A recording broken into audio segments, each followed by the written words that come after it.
자, 그 3번입니다. 117페이지 3번. 표 2에서 근무 데이터 숫자네요. 출근 데이터 숫자네요. 근무나 출근이 80점 이상이면서 외국어 90점 이상 숫자 데이터네요.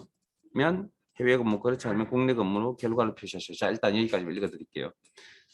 자, 조건이 몇 개 보입니까? 근무 80 이상이라는 조건 보이세요? 출근 80 이상의 조건 보이세요? 외국어 90 이상의 조건 보이세요? 조건 3개네요. 2개 이상의 조건은 뭐 해야 된다고요? 엔드 조건인지 어어 조건인지 판단하셔야 된댔죠. 그러면 근무 80 이상, 출근 80 이상 사이의 조건 엔드입니까? 오합니까? 문제에 뭐뭐 나라는 표현이 있네요. 네? 문제에 오화 조건이구나. 자, 그러면 출근 80 이상과 외국어 90 사이에는 이면서라는 표현이 있는 거 보이세요? 이건 엔드 조건이죠. 자, 여기서 이제 문제가 생깁니다. 앞에 하셨던 이 예제는 전부 다 오하잖아요. 그리고 앞에 또 뭐 우리가 if가 붙은 함수를 할 때는 다 모두가 end였고. 근데 지금은 end, 오하가 이렇게 같이 있죠. 그러면 이 두 개를 놓고 계산을 하세요. 그러면 두 개의 계산 순서는 동일합니다. 우선순위가 동일하다고요. 그러면 지금 저 상태에서 계산을 딱 하라 그러면 우선순위가 동일하니까 어느 쪽을 먼저 해야 될지 모르잖아요. 그런 상황에서 가장 기본적인 건 왼쪽부터 오른쪽으로 가로 안이 가장 먼저, 그다음 왼쪽부터 오른쪽으로 흘러가는 게 기본 절차거든요. 그러면 요거 계산한 다음에 요거 계산 이렇게 흘러간다고요. 근데 이게 맞으면 그냥 이대로 쓰시면 되지만 이게 우선순위 같다 그랬잖아요. 같으면 이 녀석을 먼저 처리해야 될 경우가 있다라는 겁니다. 엔드를 먼저. 우선순위가 같으니까 이해되세요 이제? 경우의 수가. 그냥 내버려두면 왼쪽에서 오른쪽으로 올라가니까 오화 계산, 엔드 계산 이렇게 한다고요. 근데 경우에 따라서 내용이 전개상 엔드 계산, 오화 계산이 돼야 된다. 그러면 그때는 어떻게 됩니까? 가로를 쳐야 된다니까요. 가로를 쳐야 이 녀석이 먼저 계산이 되어질 거 아니에요. 이해되십니까? 자, 그러면 이게 엔드가 먼저 계산이 되어야지 오화가 계산이 먼저 되어야지 부분에 대해서 판단을 좀 하셔야 된다. 판단을. 그 판단은 문장에 있겠죠. 자, 문제를 읽어보시고 다시 한번 더 읽어보시고 end를 먼저 처리해야 될까요? or를 먼저 처리해야 될까요? 여러분들 생각에 or라는 생각이 드시는 분이 있으시다면 다행입니다. 그리고 이게 판단이 잘 안 쓴다. 제가 솔직히 말씀드릴게요. 제가 어떻게 해드릴 수 있는 방법이 없습니다. 이건 생각의 문제지 어떤 기술적인 문제가 아닙니다. 이건. 좀 더 구체적으로 말씀드리면 논리적 사고라고 이야기를 하는데 이런 게 강하신 분이 있고 강하지 않으신 분이 있거든요. 그래서 어쩔 수 없습니다. 그래서 제가 이걸 어떻게 설명드리려고 무단히 노력해 봤는데 방법을 찾아서 정말 생각을 좀 해봤거든요. 근데 답이 없습니다, 이게. 왜냐하면 그 여러분들이 한 20년, 30년 이상씩 살아오시면서 쌓여져 있던 그 생각을 제가 어떻게 바꿔드릴 수 있는 방법이 없다고요. 이거. 그러니까 죄송한 이야기인데 이게 판단이 지금 오하라게 판단이 되지 않으신 분들은 정말 자격증 시험에서 제일 싫어하는 표현 중에 한마디가 뭐냐면 무조건 외우세요입니다. 무조건 외우세요.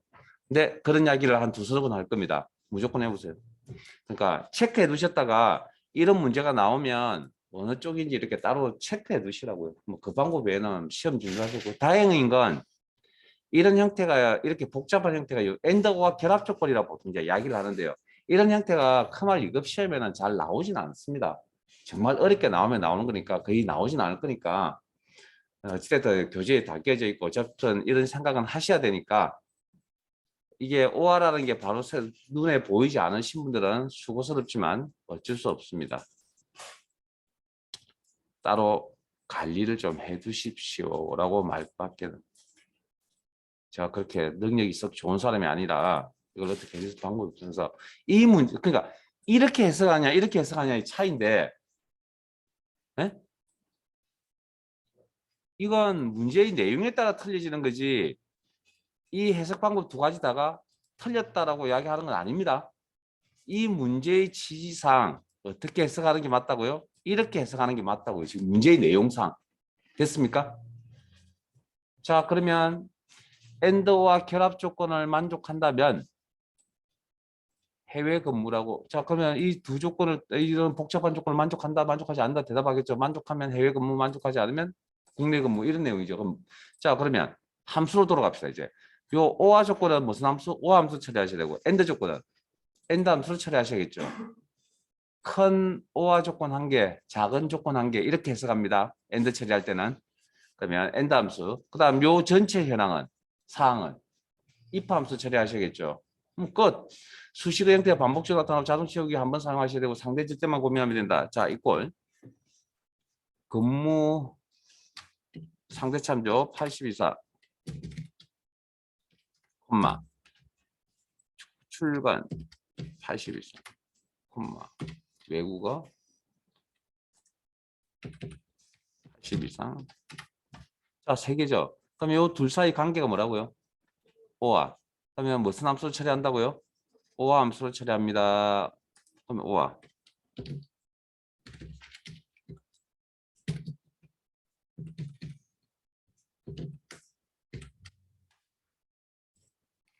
자, 그다음 큰 조건 오와라는 큰 조건 한 개와 오와 큰 조건 한 개와 작은 조건 사이에 엔드죠. 그러면 큰 오와 조건과 작은 조건 엔드 조건. 그러면 무슨 함수로? 엔드 함수로 처리. 복잡한 구조입니다. 이거.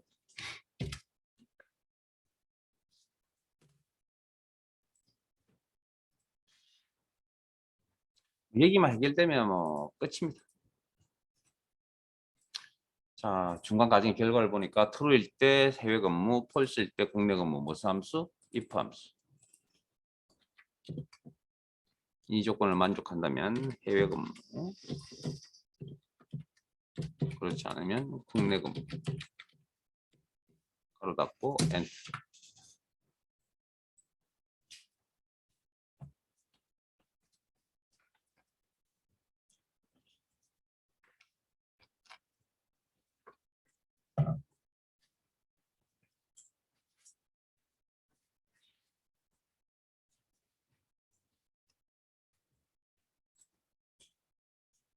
요게 키포인트입니다. 키포인트.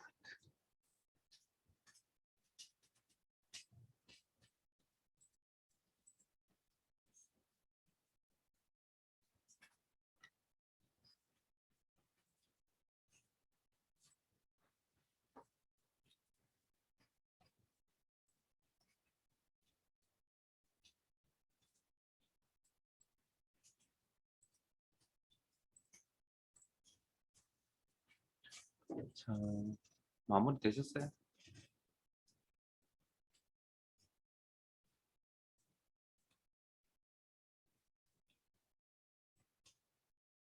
1번 가겠습니다.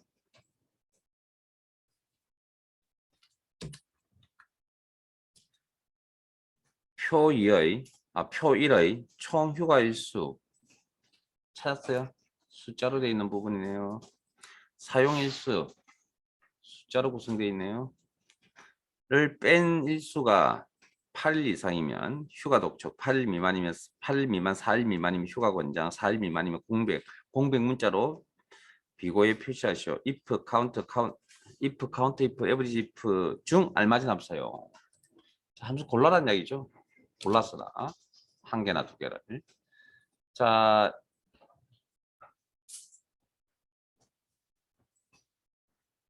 이 문제를 풀이를 하려면 혹시 문제 내용 자체는 이해되시죠?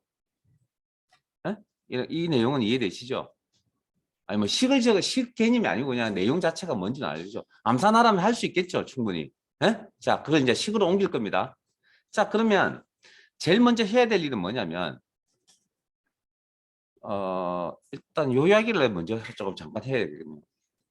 요 회사는 요 조직은 원래 직장 다니셨던 분이나 뭐 직장 다니고 계신 분들은 잘 아시겠지만 개인의 1년 휴가 일수가 사실은 똑같지 않거든요. 모든 직원이. 맞죠? 시간이 없어요. 직장 다니시다 보면 그 경력에 따라서 연차에 따라서 휴가 일수가 좀 틀립니다. 1년 동안 써야 되는 휴가 일수가 조금씩 틀린데 여기는 다 일괄적으로 처리를 했나 봅니다. 네? 일괄적으로. 자, 그러면 이 내용을 계산을 하려면 제일 먼저 해야 될 일이 뭘까요? 수식형태 반복적으로 자동적이 한번 사용해야 될 구조이고 상대 질질 고민해야 된다는 건 그냥 생략하겠습니다. 자, 제일 먼저 해야 될 일이 뭐죠? 총 휴가 일수에서 사용 일수를 빼야만 일이 시작이 되는 겁니다. 이해되시죠? 자, 그러면 이걸 총 휴가 일수 저건 상대입니까? 절대입니까? 또 본인들 문제 풀고 계시죠? 응? 대답 안 나오면 뻔하죠, 뭐. 여러분들 그런 성향을 가지고 자격증 지금 자격증은 제가 다시 한번 말씀드렸는데 그냥 여러분들 이 자리에서 연습을 하시는 게 아니라니까요. 그러면 시간이 2배, 3배 걸리죠. 아, 그리고 여기서 잘 한다고, 잘 된다고 시험장에 가면 잘 된다는 보장이 있을 것 같아요. 아니요. 지금 제 설명이 들어가잖아요. 그게 제 실력이라니까요, 지금. 그러니까 여러분 실력은 깨끗한 팔 가지고 복습하는 겁니다. 자, 16 빼기 얼마, 16 빼기 얼마, 16 빼기 15, 16 빼기 10, 16 빼기 8 이렇게 해야 되잖아요. 그러면 이 자리는 똑같은 값이 와야 된다는 거죠. 그럼 똑같은 주소가 와야 참조해야 된다는 이야기잖아요. 절대 참조. 빼기 사용일수. 자, 여기까지의 내용이 뭡니까, 이게? 이게 남아있는 휴가 일수가 되겠죠. 그래서 관리부서에서 뭐 빨리 휴가 가라고 독촉을 하는 겁니다. 왜? 과거에는 사실은 휴가를 가지 않으면 남아있는 휴가 일수만큼 돈으로 환산해 줬거든요. 근데 요즘은 안 합니다. 그렇게 안 합니다. 그냥 무조건 휴가 가라고 계속 독촉합니다. 자, 어찌됐든 그래서 그러면 이 값이 일단 8 이상이면 남아있는 일수가 8 이상이면 8 이상이면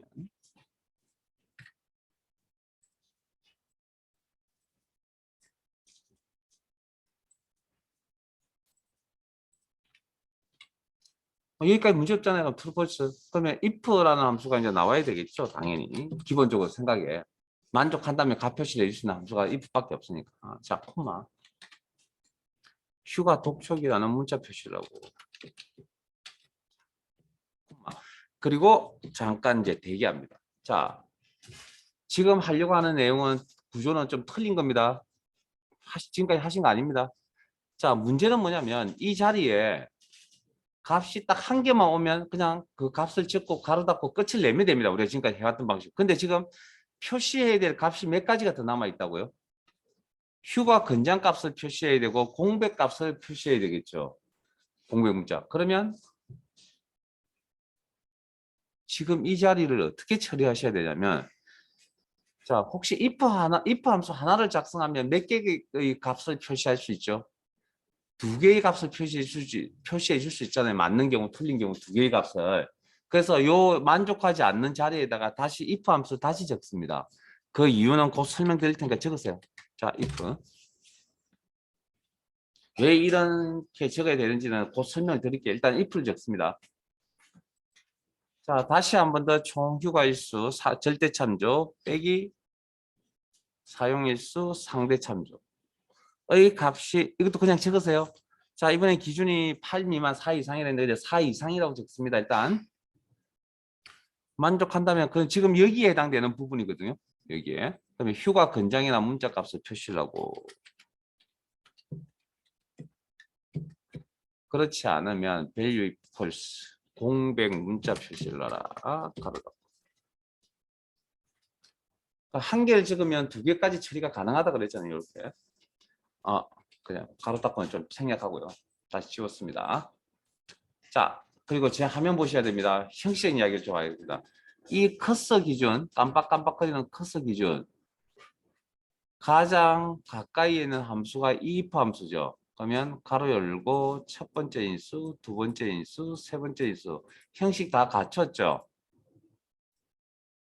그러면 가로 닫고 물론 엑셀이 색깔로 가로를 구분해 줍니다. 자, 그다음 이 커서 기준 또 가까이에 있는 함수가 요거네요. 첫 번째 인수, 두 번째 인수 어떻게 하냐면 이 전체를 세 번째 인수로 발해다 봅니다. 전체를. 그러면 구조가 다 맞춰져 있는 상태죠. 그러면 가로 닫고 그런데 이렇게 해서 엔터 치시면 되고요. 자, 그냥 제 화면 잠깐만요.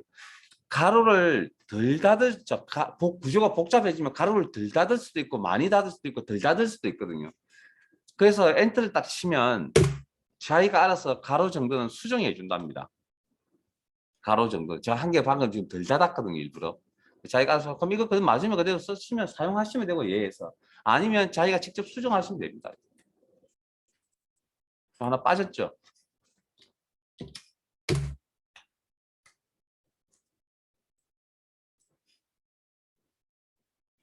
자, 그러면 방금 여러분 자 이제 추가 설명해 드릴게요. 방금 왜 이런 구조가 나온지 설명해 드릴게요. 방금 여러분들이 작성하신 이 식에서 가장 먼저 계산되는 부분이 어디죠? 먼저 계산이 되어지는 부분이 가로 안. 가로 안에 있는 이 if 함수가 제일 먼저 계산이 되어지겠네요. 어찌됐든.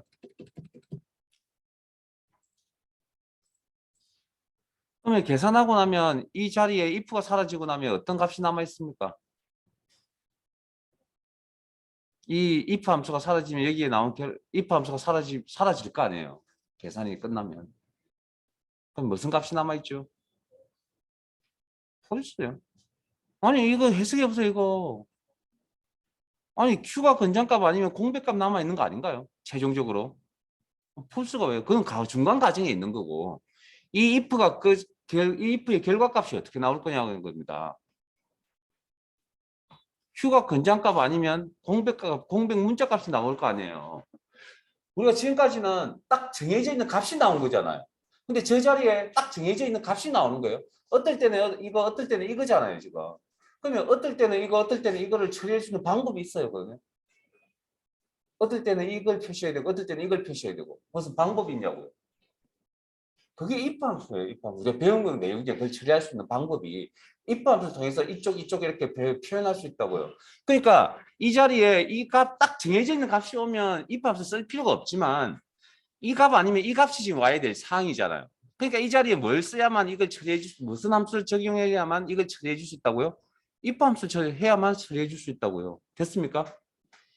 네? 구조가 왜 이런 구조가 나왔는지 이유가 자 아니 휴가 근장만 나온다 그러면 굳이 if 함수를 이렇게 쓸 필요가 있냐는 겁니다. 제 말은 이렇게 쓰면 끝나는 거잖아. 그러면 기본 if 함수잖아요. 이러면 근데 지금 그런 상황이 아니잖아요. 지금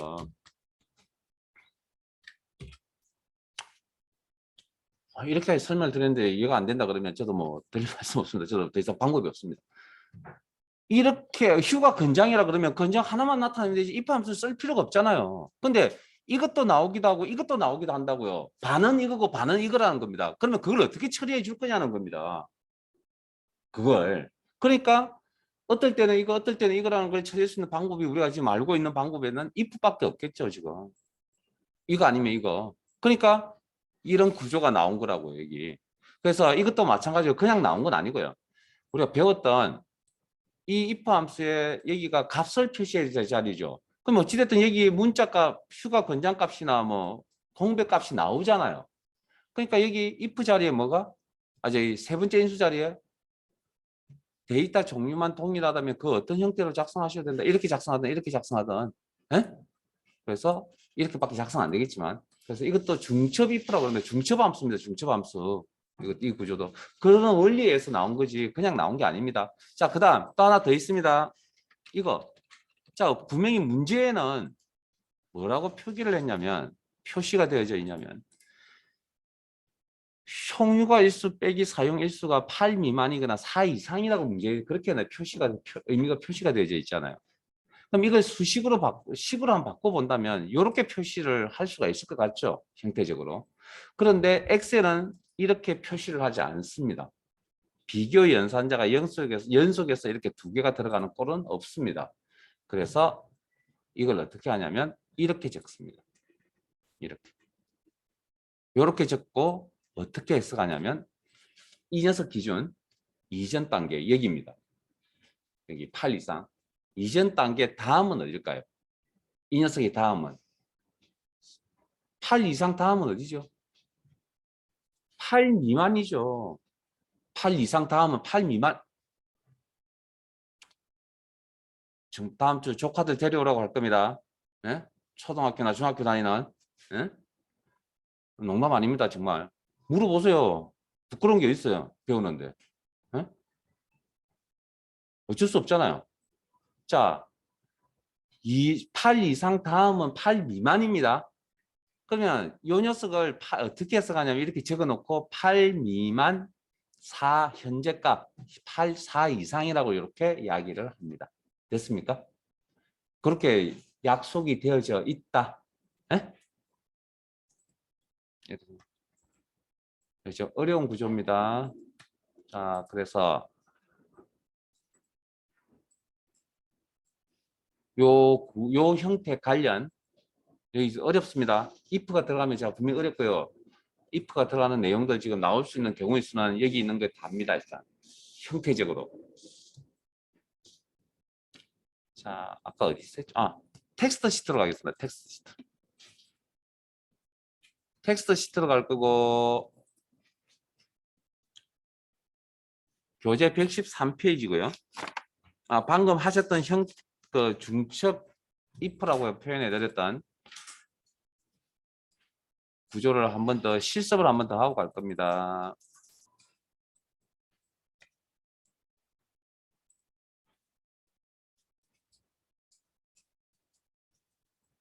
자, 3번입니다. 113페이지 동그라미 3번. 자, 다시 한 번 말씀드려요. 지금부터 어렵습니다. 이제 앞에 거 하고는 이제 상황이 조금 틀려지기 시작하죠. 자, 걱정인 게 또 이것 때문에 도중하차할 것 같은데 모든 문제가 다 어렵진 않습니다. 응? 뭐 난이도가 상중하 이랬으면 이게 막 혼용해서 나오는 거니까 어려운 문제는 5개 중에 1개입니다. 함수 문제가 5문제인데 딱 어려운 문제 하나 그거 정말 힘드시면 시험에서 포기하셔도 됩니다. 왜? 100점 만점 중에 우리는 70점이 합격이잖아요. 그럼 30점 여유가 있기 때문에 한 문제 풀이가 안 되더라도 합격은 합니다. 그냥 걱정 안 하셔도 됩니다. 최선을 다해서 그냥 준비는 하셔야죠. 자, 3번. 표3에서 제품 코드 데이터 확인 문자 데이터네요. 의 마지막 문자. 자, 불친절하죠. 우리는 이걸 어떻게 배웠냐면 오른쪽부터라는 의미로 배웠습니다. 마지막 문자, 즉 라이트 함수 써야 될 것 같습니다. 자, M이면 남성용, W이면 여성용, O 영문자 O이면 아웃도어로 구분해 표시하시오. if와 라이트 함수 사용. 자, 그러면 제일 먼저 해야 될 일이 뭐죠? 제품 코드의 맨 마지막 문자를 뽑아야 이 일이 시작이 되겠죠. 에? 자, 그러면 수식의 형태가 반복적으로 나타나고 자동적이 아래쪽으로 한번 상대 참조, 절대 참조만 고민하면 된다. 자, 그러면 제일 먼저 해야 될 일이 뭐라고요? 맨 마지막 오른쪽 라이트 제품 코드 상대 참조 콤마 한 개를 보겠다. 이게 제일 먼저 해야 될 일이죠. 뽑아서 물어봐 줘야 됩니다. M입니까? W입니까? 자, 그럼 순차적으로 M이라고 먼저 한번 물어보죠.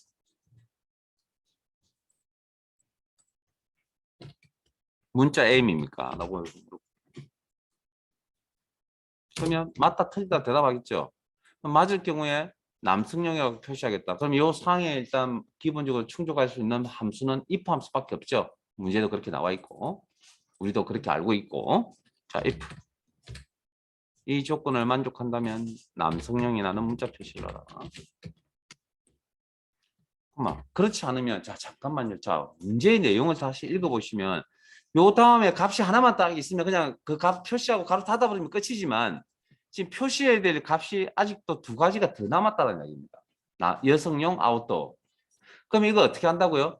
이 2개의 값을 이거 아니면 이걸 표시해 주려면 누가 도움이 필요하다고 if 함수의 도움이 필요하다고 이 자리에.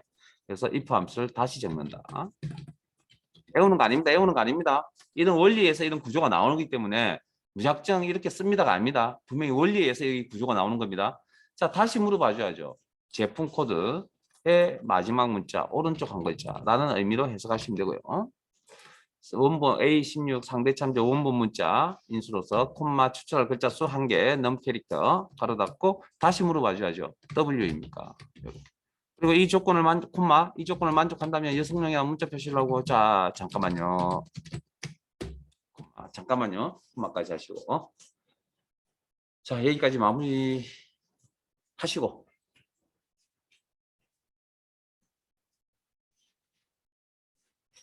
자 앞에 봅니다.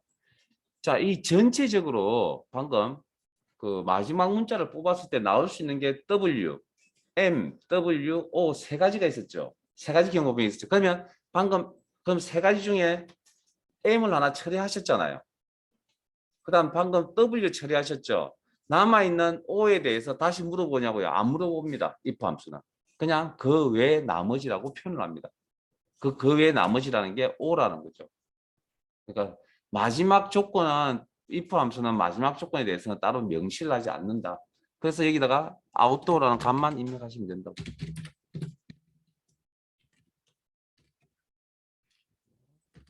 자, if 함수 몇 번 사용하셨죠, 방금? 2번 사용하고 나니까 결과 값을 몇 개 표시할 수 있죠? 3개. 그러면 나중에 표현해야 될 값이, 표시해야 될 값이 4가지 종류면 if 함수 몇 번 써야 된다고요? 3번 써야 된다는 겁니다. 5개면 if 함수 4번을 써야 된다는 거죠. 자, 그러면 if 함수 2번을, 지금 저희들은 if 함수를 2번을 썼기 때문에 가로 몇 번 닫아 주셔야 되죠? 2번. 아직 안 덜 닫았으니까. 그렇게.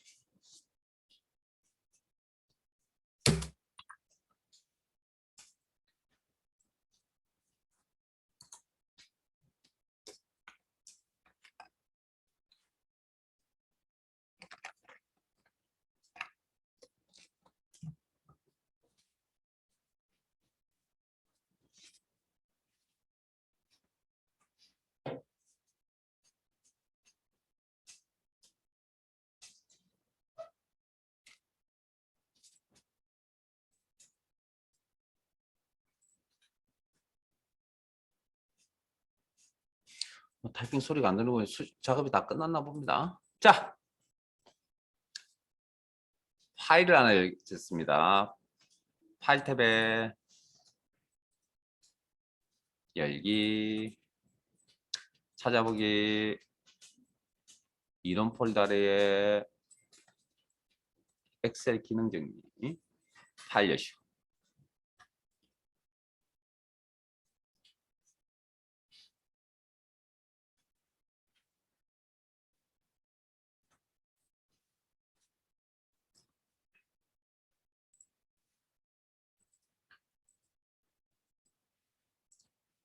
자, 시트 이름은 지금 어디가 선택했는지 모르겠는데 아마 오른쪽으로 가야 될 겁니다. 정확하게 어디인지 모르겠지만 함수 데이터베이스 찾으세요.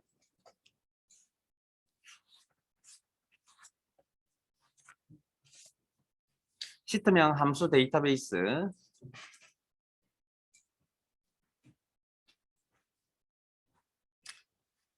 자, 저희들 교재는 77페이지를 좀 펼쳐 놓으시고요. 미리.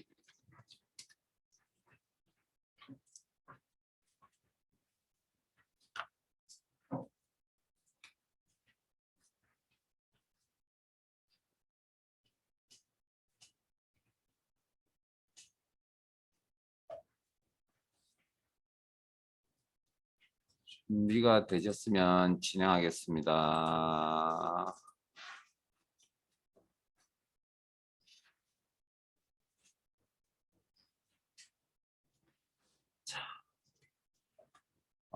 그게 77페이지에 교재를 딱 펼치면 상단에 있는 제목이 데이터베이스 함수입니다. 근데 이 데이터베이스 함수에 대한 이야기를 하기 전에 뭐부터 하셔야 되냐면 데이터베이스에 대한 이야기부터 해야 됩니다. 이 용어, 이 단어에 대해서 미리 내용을 전달 좀 하셔야 되고요. 해드려야 되고, 데이터베이스라 그러면 우리가 이런 형태를 딱 보면 우리가 보통 이제 표라고 보통 이야기를 하거든요. 표라는 건 사실 요만큼도 표고 요만큼도 표고 요만큼도 표거든요. 그런데 그런 개념이 아니고요. 그냥 이 자료 전체를 하나의 덩어리처럼 인식을 해서 처리하겠다는 겁니다. 이 데이터의 덩어리를 우리는 데이터베이스라는 표현을 씁니다. 일단 쉽게 이야기를 해서. 그러면 데이터베이스 DB라는 이야기 아마 요즘 많이 뭐 이슈가 되는 용어니까 많이 보셨을 거고요. 혹시 빅데이터라는 용어 들어보신 적 있으세요? 빅데이터. 그 출발이 여기입니다. 여기 데이터베이스입니다. 혹시 관심이 있으시면 나중에 정의 한번 찾아보시고 빅데이터도 자 세사서 하는데 뭐 도움이 될 수도 있으니까. 자, 이걸 번역하면 일단 목록이라고 번역합니다. 한글로 번역하면 데이터베이스. 예? 같은 겁니다. 용어 데이터베이스. 자, 그러면 우리가 알고 있는 표의 구조와 거의 같지 않아요. 우리가 표라고 생각하는 거. 물론 맞긴 한데 그 표에서 우리가 표라고 생각하는 녀석에서 우리가 일반적으로 생각하는 표에서 엑셀 프로그램 생각하는 표 말고 우리가 생각하는 문서 작업할 때의 표에서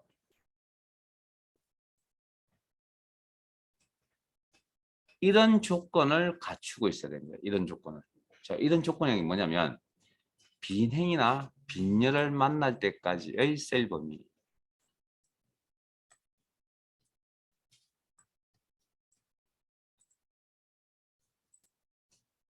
라는 조건을 갖추고 있어야 돼요. 그 다음 여기 이 안에 병합된 셀, 우리 표 작업하면 병합된 셀도 있거든요, 실제. 근데 병합된 셀은 포함하시면 안 됩니다. 자, 무슨 이야기냐면, 자, 화면 잠깐 보세요. 나는 여기 갈 건데,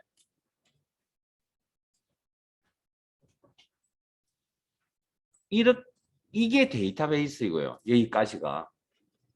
지금 설명해. 그 다음, 형태지금.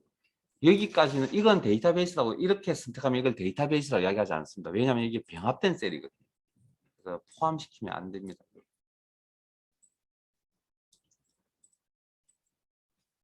자, 그런 형태적인 내용을 충족을 시켜야 되고 또 하나 더 있습니다. 기본적으로 요 두 가지 먼저 더 있긴 한데 우리가 다른 걸 또 덜 먹이면 힘드니까 하나의 셀에 의미 있는 데이터 하나씩 입력이 되어 있어요. 각각의 셀에 성별이니까 남녀 이렇게 써야 될 거 아니에요. 그런데 여기에 남녀 이렇게 들어가면 된다고요? 뭐 시간이 지나면 될지 모르겠지만 지금 현실은 안 됩니다. 네? 그래서 의미 있는 데이터 하나씩 들어가 있는 이런 구조로 구성이 되어져 있는 꼴을 우리는 데이터베이스 목록이라는 표현을 사용을 하는 겁니다. 자, 그럼 이게 데이터 덩어리 목록의 구조니까 제목 역할을 하는 자, 구조라는 게 있죠. 구성이라는 게 있을 건데 덩어리 개념이니까 이렇게 덩어리에서 제목 역할을 하는 부분들이 있습니다. 이걸 우리는 필드명이라고 합니다. 필드명. 그 다음에 필드명 아래에 세로 방향의 데이터의 집합. 필드라는 용어를 씁니다. 필드. 그리고 경우에 따라서 열이라는 표현을 쓰기도 하고요. 열. 필드라는 용어를 많이 쓰고. 그 다음 필드명 아래에 가로 방향의 데이터의 집합. 레코드라고 표현합니다. 레코드. 그리고 경우에 따라서 행이라는 표현을 쓰기도 하고 우리가 여기를 육행이라고 그러잖아요. 여기를 C열이라고 그러고 그래서 행과 열이라는 표현을 쓰기도 합니다. 자, 그 다음 뭐 작업이 다니는 필드입니다. 이건 그냥 말 던져 놓으면 뭐 무슨 소리인지 잘 모르니까 우리 진행하면서 다시 설명을 드릴게요. 자, 그러면 어찌됐든 이런 데이터베이스의 의미가 이런 구조로 이런 내용을 가지는 거죠. 그래서 이런 데이터베이스를 이용해서 계산을 한다. 그게 데이터베이스 함수입니다. 계산을 한다. 그게 데이터베이스 함수. 자, 구체적으로 설명을 드리면 데이터베이스에서 조건, 우리가 다루는 데이터베이스라고 하는 이 내용을 기능을 다룰 때 항상 조건이 따라다닙니다. 조건이라는 게 잘 알다시피 뭐 성별이 남이라는 조건을 설정한다면 뭐 표기를 해보자면 기호로 표기를 해보자면 이렇게 그러면 조건에 맞는 레코드 아까 행방향이라고 그랬죠. 그러면 성별 필드에 가서 남을 찾는다는 거죠. 그러면 작업하는 조건을 설정하는 단위가 작업의 단위가 조건 설정하는 작업의 단위가 성별 필드죠. 필드 단위로 움직여요. 그러면 남 이거죠. 그러면 요 레코드 요 레코드 이런 겁니다. 레코드는 여기까지입니다. 요렇게 레코드를 대상으로 특정 필드의 요약 정보, 요약 정보란 거 뭐 여러분 다 알고 계시는 합계 개수, 평균, 최대 최소값, 기타 등등의 이런 내용들을 요약 정보라고 합니다. 그러니까 계산된 결과값 있잖아요. 그런 것도 요약 정보라고 그럽니다. 그러면 구입 총액을 합계를 계산하겠다 그러면 이렇게 하면 482만 1000이라는 값이 이렇게 나타난다. 암산하실 줄 아시죠? 네? 네. 자, 그러면 그러면 이제 이런 데이터베이스 함수 작성은 어떻게 하느냐? 일단 모든 데이터베이스 함수의 작성은 인수는 동일합니다. 자, 이꼴 데이터베이스 함수. 자, 이런 데이터베이스 함수는 우리 교재 77페이지 보시면 dsum, daverage, dcount, dcountA, dmax, dmin, dvariation, dvar, dstdv라는 그런 함수들이 보일 겁니다. 앞에 d자만 떼면 우리 다 배웠죠, 앞에서. 수학 삼각함수나 통계함수에서 다 배웠습니다. 그러면 그 d가 뭐의 약자입니까? 이제 데이터베이스의 약자가 되겠죠. 이런 그런 함수들 명에 따르는 인수들이 다 동일하다고요, 이 녀석들은. 그래서 첫 번째 인수가 데이터베이스 셀 범위 형태적으로, 그 다음에 계산할 필드명, 이건 셀 주소, 그 다음에 데이터베이스에 작업을 하려면 조건이 꼭 있어야 되거든요. 그래서 조건이 작성이 되어져 있어야 됩니다. 그래서 조건 작성은 어떻게 하느냐? 필드명 아래에 기준값을 이런 형태로 나열을 합니다. 각각의 셀에다가. 자, 일단 가면 성별이 납니다. 성별이라는 필드명 작성, 그 아래에 조건 기준값 남, 이렇게 나열합니다. 그리고 혹시 기억나세요?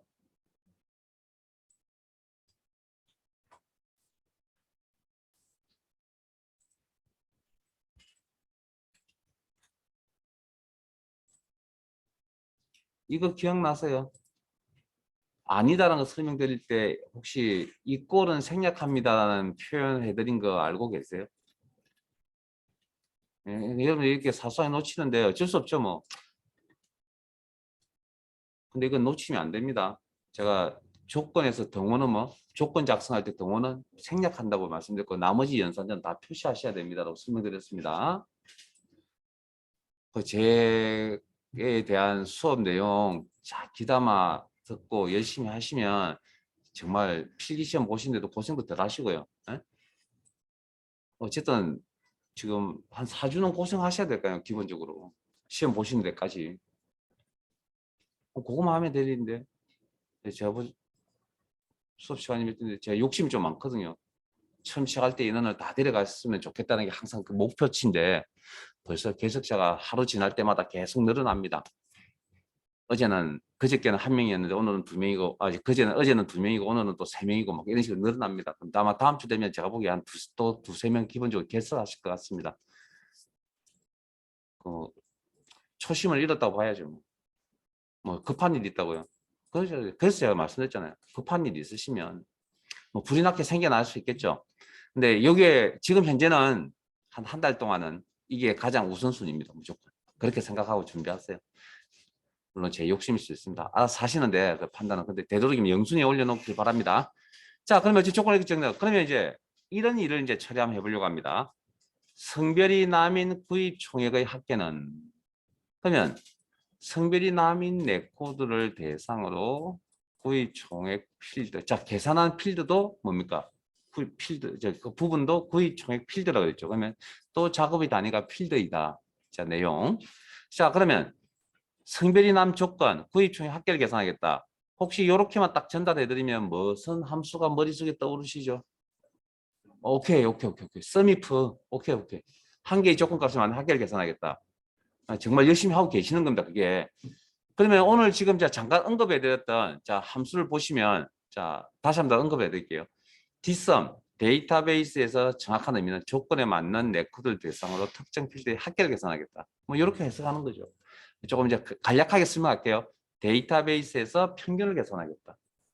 데이터베이스에서 숫자 데이터의 개수를 계산하여 표시하겠다. 데이터베이스에서 데이터의 개수를 헤아려서 표시하겠다. 눈길 따라오고 계시죠? dmax 데이터베이스에서 최대값을 표시하겠다. dmin 데이터베이스에서 최소값을 표시하겠다. dvar이 뭐라고요? 분산을 계산함수. 데이터베이스에서 분산을 계산했다. stdv가 뭐라고요? 표준 편차를 계산해주는 함수라고 그랬습니다. 데이터베이스에서 표준 편차를 계산하여 표시하겠다. 뭐 그런 의미를 가졌다고요. 형식은 아까 다 동일하다고 그랬으니까. 자, 하나만 대표적으로 해볼게요, 그러면. 자, 그러면 지금 이 함수의 종류 중에 어떠나 이 사항을 처리하려면 무슨 함수? 데이터베이스 조건이 들어갑니다. dsum이라는 함수를 써야 된다는 거죠. 그러면 내가 데이터베이스 함수 쓰려고 작정을 하셨으면 뭐가 또 준비되어져 있어야면 조건이 있어야 됩니다. 조건이 작성이 되어져 있어야만 데이터베이스 함수를 사용할 수가 있다고요. 자, 그래서 조건 작성은 빈 셀 선택하시고 남 아래에 죄송합니다. 방금 이야기 5초 전에 이야기 다 지우세요. 죄송합니다. 정신 나갔고요. 자, 제가 정신이 나갔나 봅니다. 자, 필드명, 성별, 오타 조심하시고 엔터. 아래에 필드명 아래에 일단 기본 조건 형태입니다. 남.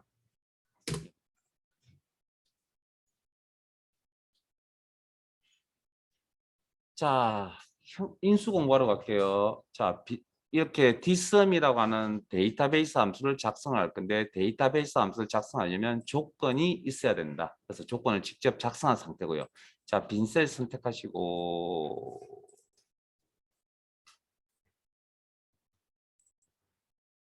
자, 수식의 함수 삽입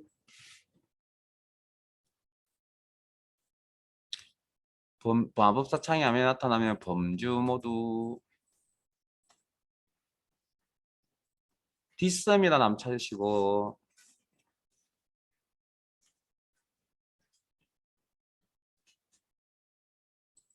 dsum이라는 함 찾으시고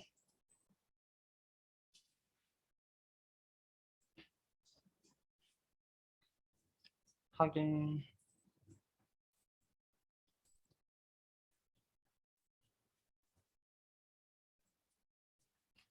자, 데이터베이스 보이세요? 이게 첫 번째 데이터베이스 데이터 덩어리, 즉 형태적으로 셀 범위. 두 번째 인수 계산할 필드명. 자, 구입 총액의 합계를 계산됐으니까 구입 총액 필드명 참조 셀 주소 형태죠. 그다음에 자, 요게 이제 약간 if가 붙은 함수들 작업을 하실 때 함수식 작성하실 때 보시면 여기가 제가 숫자 값이나 문자 값이 옵니다. 그리고 식 값도 옵니다. 이렇게 표현을 해드렸거든요. 근데 여기는 틀립니다. 조심하세요.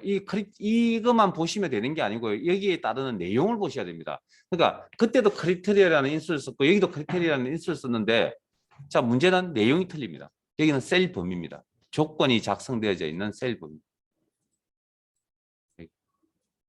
셀 범위. 요거만 보면 잘못하면 이 안에 있는 내용을 잘 보셔야 됩니다. 셀 범위. 확인하면 4,820. 482만 천.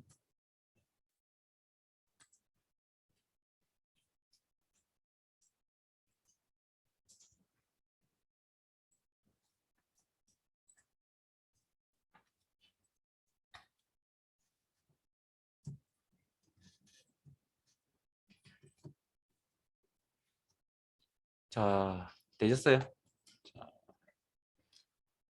자, 이 파일도 닫지 마시고 지금 또 파일이 두 개 열려져 있죠. 자, 다른 파일로 가겠습니다. 자, 계산 작업 파일로 가서 이제 또 이것도 실습을 한번 해보죠. 자, 계산 작업 파일로 이동하시고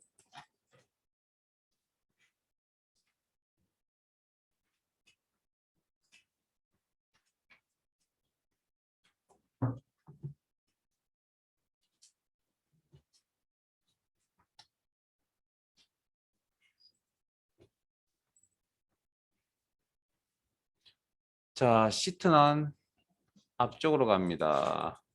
지금 아마 텍스트 시트에 놓여져 있을 거고요. 그 위치가 수학 삼각인가요? 수학 삼각 이 시트로 가겠습니다. 교재는 86페이지고요.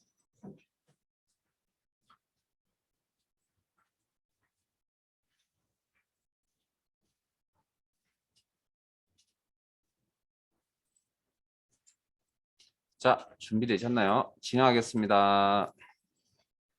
표 1에서 학과가 정보통신과인 이제 조건이 보이세요? 여기까지 딱 읽으니까 이게 조건이다. 인 학생들의 평점에 대한 평균을 다음 셀에 계산하시오. 자, 여기까지만 딱 읽으면 무슨 함수가 떠올라야 되냐면 average if 함수가 떠올라야 되고요. 방금 배우셨던 물론 직접적으로 배우진 않았지만 간접적으로 배웠던 데이터베이스에서 평균을 계산했다. daverage라는 함수가 떠올라야 된다는 이야기입니다. 일단은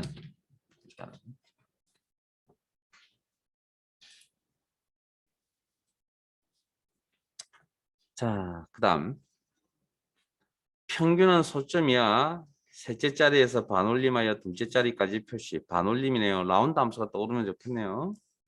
표시에 3.5623이면 3.56. 조건은 이 구에서 이 10 영역에 입력. D 에버리지 라운드 함수 사용. 그러면 자 내용 파악할게요. 학과가 정보통신과라는 조건 평점의 평균을 계산하겠다. 그러면 주어진 함수 D 에버리지 함수를 사용해야 된다. 됐습니까? 그러면 데이터베이스 함수를 사용하려면 뭐가 준비되어 있어야 된다고요? 조건이 있어야만 데이터베이스 함수를 사용할 수가 있다. 작성할 수가 있다. 그러면 조건 작성하라고 문제의 특정 범위가 있다는 표시되어 있는 거 보이시죠? 그러면 그 범위가 여기입니다. 이게. 그럼 조건 작성 어떻게 한다고요? 필드명 아래에 조건 기준값 이렇게 한다 그랬죠. 그러면 빈셀 선택하시고 조건이 뭐였습니까? 학과가 정보통신과 조건이었죠. 학과 필드명 오타 조심하세요. 엔터 아래에 이 꼴은만 생략 그리고 나머지 정보통신과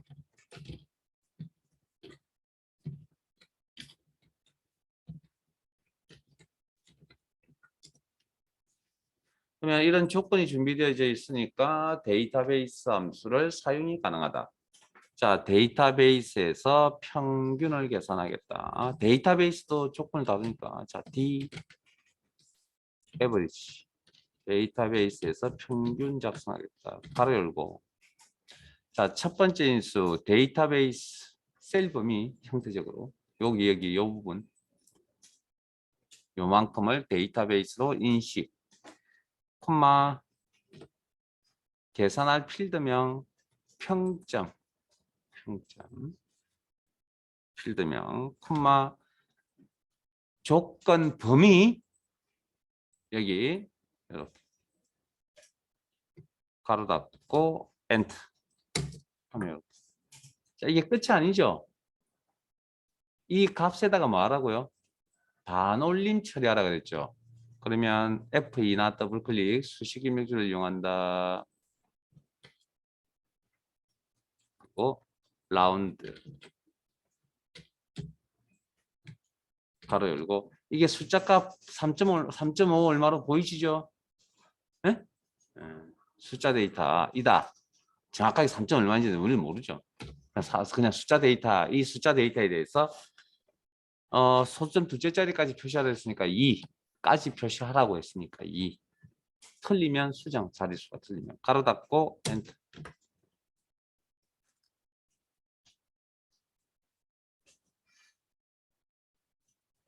여기 자 비교 하나 설명할게요. 자 추가 설명 좀 하겠습니다.